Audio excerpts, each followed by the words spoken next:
Did you know that the Australian continent has been home to humans for more than 60,000 years, making it older than ancient Egypt? Let's travel back in time to uncover a land that was wild, mysterious, and unlike anywhere else on Earth. Australia, a vast continent, isolated from the rest of the world for millions of years. This isolation gave rise to an ecosystem found nowhere else.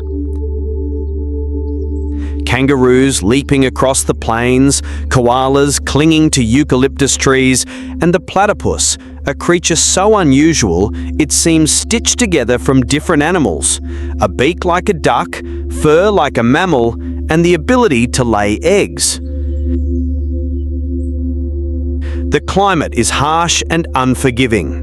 Over half of the land is desert, while the north is blanketed in lush tropical forests and endless coastlines stretch along the east.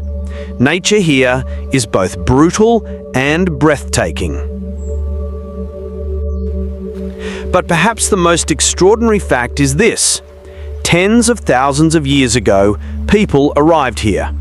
They were the ancestors of today's Aboriginal peoples and the Torres Strait Islanders, one of the oldest continuous cultures on the planet. These Indigenous Australians lived in close harmony with the land. They were hunter-gatherers, moving with the seasons, yet their lifestyle was far from primitive. They developed sophisticated techniques to manage their environment. One famous method was fire stick farming, using controlled burns to clear ground, encourage new plant growth, and attract animals. It was an ancient, sustainable form of land management that supported life for thousands of years. Central to their identity was a cultural framework known as Dreamtime. Dreamtime stories explained the creation of mountains, rivers, plants, and people. These weren't just myths, they were spiritual maps of the land, guiding how to live, how to respect country, and how to pass on knowledge. Rock art in places like Kakadu and Uluru still tell these stories today, a living archive etched into stone linking past, present, and future. The strength of this civilization was its deep connection to the environment. On one of the driest continents on Earth, they thrived by working with nature, not against it.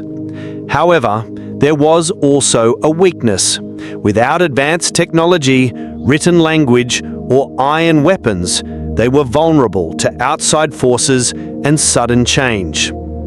And by the late 18th century, change was on the horizon. From across the oceans, ships bearing the British flag drew closer, bringing a chapter of history that would transform the continent forever. Australia before the Europeans was a land of myth, wilderness, and the world's oldest living culture. But everything was about to change when the first white sails appeared on the horizon. Join us in Episode 2, The British Arrival and the Birth of the Colonies.